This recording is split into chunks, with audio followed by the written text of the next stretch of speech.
السلام علیکم ورحمۃ اللہ وبرکاتہ۔ اسپریڈ ٹاکس کے معزز ناظرین، ایک بار پھر آپ سب کو اسپریڈ ٹاکس میں ویلکم اور خوش آمدید کہتے ہیں۔ دوستو، آج کی ہماری ویڈیو بہت زیادہ انٹرسٹنگ ہونے والی ہے۔ وہ یہ کہ زمین کے پیدائش کے حوالے سے ہم لوگ بحث کریں گے جو اساطیر اور جو قصے پرانے زمانے سے مشہور ہے، کیا وہ صحیح ہے یا نہیں، اور زمین کے حوالے سے بہت زیادہ دلچسپ معلومات ہم اس ویڈیو میں آپ لوگوں کو دیں گے۔ اگر آپ کو یہ ویڈیو پسند آئے تو پلیز ہمارے چینل کو سبسکرائب اور ویڈیو کو لائک کرنا مت بھولیے۔ تو چلیے اس ویڈیو کو شروع کرتے ہیں۔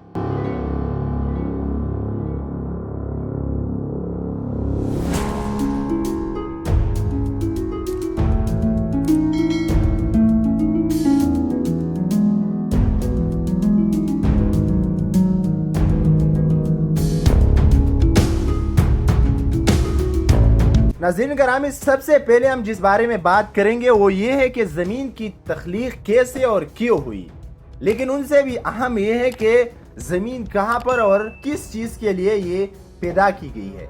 زمین سورج سے دور جاتی ہوئی تیسرے نمبر کا سیارہ ہے جس پر ہم رہتے ہیں۔ ہمارا تمام علم، ہماری تہذیب، تمدن، مذہب، سائنس اور رہن سہن سبھی اس چھوٹے سے پتریلے سیارے کی وجہ سے ہے۔ اگر زمین نہ ہوتے تو ہم نہ ہوتے، ہم نہ ہوتے تو نہ ہمارے ہونے کا سوال پوچھا جاتا، نہیں ہم خود کو اہم اور اشرف المخلوقات سمجھتے۔ زمین کی پیدائش کیسے ہوئی، اس سے متعلق بہت سے اساطیری قصے و کہانیاں زمانہ قدیم سے ہی موجود ہے۔ ہر زمانے کے انسان نے اپنے زمانے اور سوچ کے مطابق مختلف کہانیاں گڑھی جن میں اتنے زمین و آسمان کی پیدائش کیسی ہوئی، اس سوال کا جواب دینے کی کوشش کی۔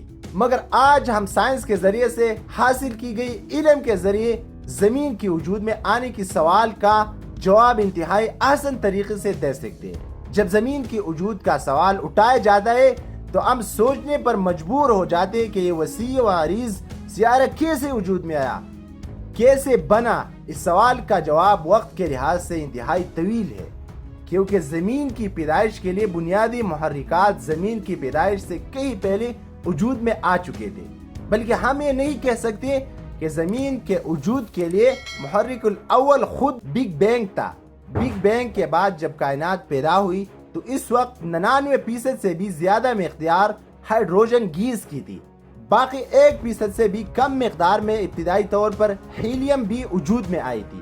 ہماری زمین غالب طور پر لوہے، آکسیجن، فاسفورس، کاربن، سلیکان سے مل کر بنی ہے۔ بگ بینگ کے وقت لوہا اور آکسیجن تو موجود ہی نہیں تھی، پھر یہ عناصر زمین میں کیسے موجود ہے؟ اس کا جواب ہمیں ستاروں کے اندر ہونے والے نیوکلیائی فیوژن کے عمل اور ان کے موت میں ملتا ہے۔ بہت سارے ستارے جو سورج سے تقریباً 3 گنا بڑے ہوتے ہیں، وہ اپنا ہائیڈروجن ایندھن انتہائی تیزی سے استعمال کرتے ہوئے بھاری عناصر بناتے ہیں اور آخر میں ایک دھماکے سے پھٹ جاتے ہیں، اور جتنی بھی بھاری عناصر وہ اپنی موت کے دوران بناتے ہیں ان کو کہکشاں میں گیسوں کی صورت میں پھیلا دیتے ہیں۔ ہائیڈروجن، ہیلیم کے علاوہ تمام ہی عناصر اس عمل کے دوران بنتے ہیں۔ اس عمل ہی کے مطابق زمین کی وجود سے کہیں پہلے کچھ ستارے تھے جو اپنا نیوکلیائی فیوژن کا تابکار عمل کرتے رہے اور آخر کار اپنی موت میں پھیلا گئے۔ جو عناصر ان کے قدیم ستاروں کے موت پر بنے وہ گیس کے بڑے بڑے بادلوں کی شکل میں ہمارے کہکشاں کے مرکز کے گرد محو گردش تھے۔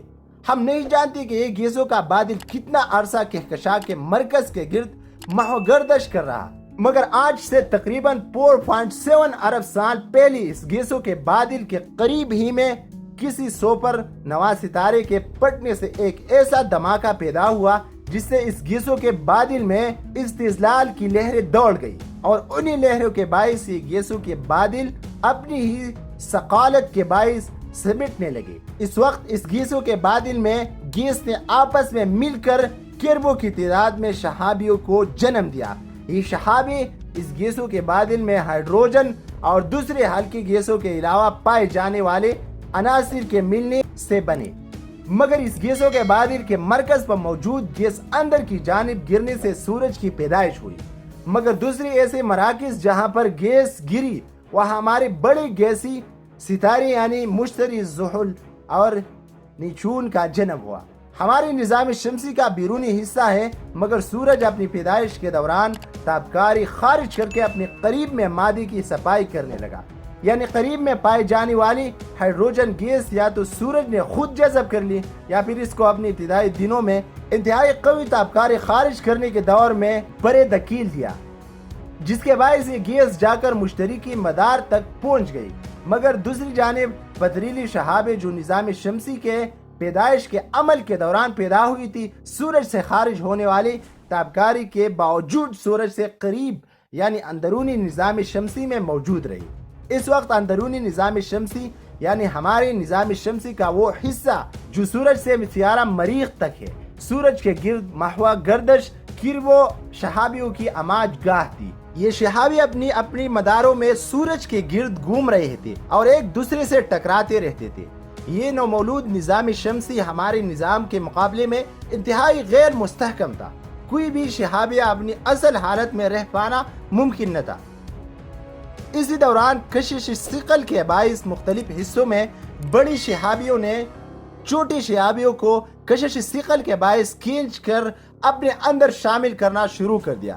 اسی باعث نظام شمسی میں چھوٹے چھوٹے سیاروں جن کو پروٹو پلینٹ کہا جاتا ہے کا جنم ہوا۔ اس دوران ہزاروں کی تعداد میں سیارے پیدا ہوئی، مگر یہ ایک دوسرے کی مداروں میں مداخلت کرتے تھے اور ایک دوسرے سے ٹکراتے تھے، ساتھ ہی شہابیوں کو بھی اپنے اندر کھینچ لیتے تھے۔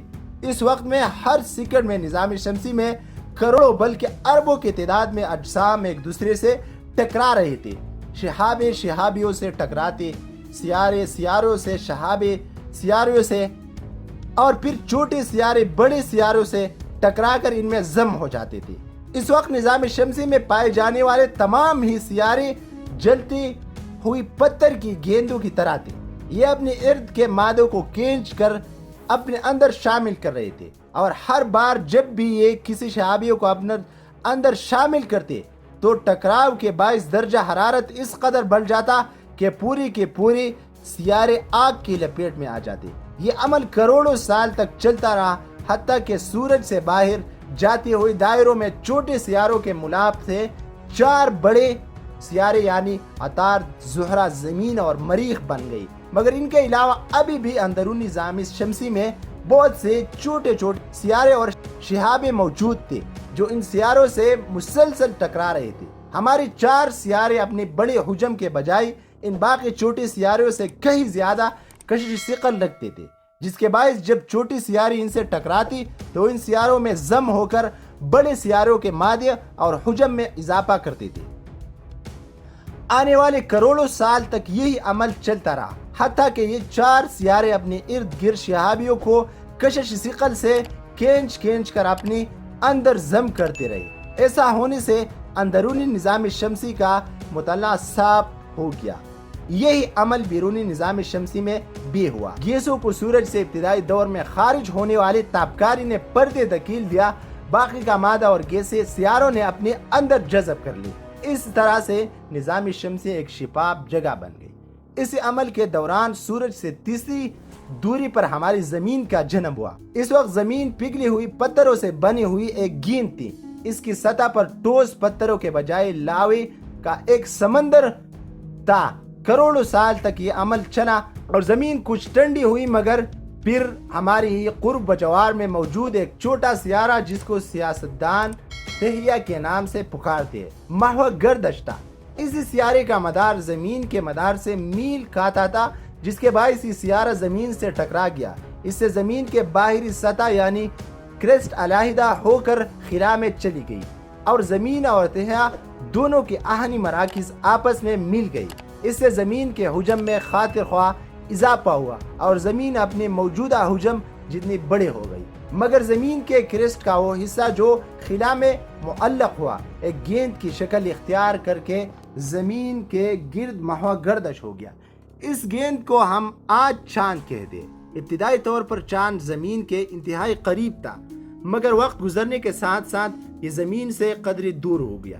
جب زمین اور تہیا آپس میں ٹکرائی تو زمین ایک بار پھر پگھلی ہوئی حالت میں آ گئی اور لاوے کا سمندر ٹھنڈا ہونے میں لاکھوں سال لگے۔ اس کے بعد ہی زمین کی سطح ٹھنڈی ہوئی، مگر آج بھی زمین اندر سے گرم ہے۔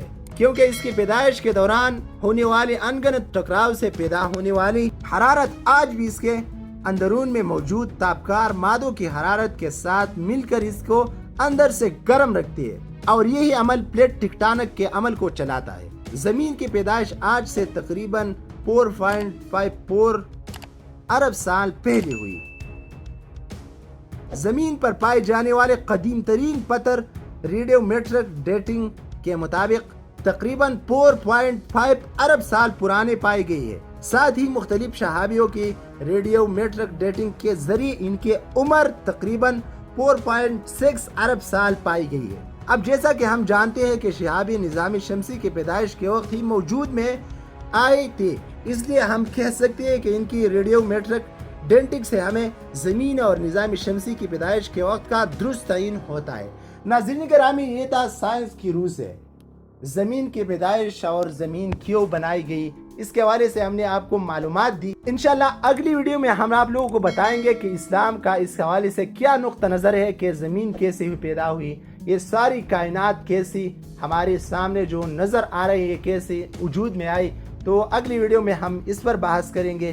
اگر آپ کو ہماری ویڈیو پسند آئے تو پلیز اسے لائک اور چینل کو سبسکرائب کرنا مت بھولیے۔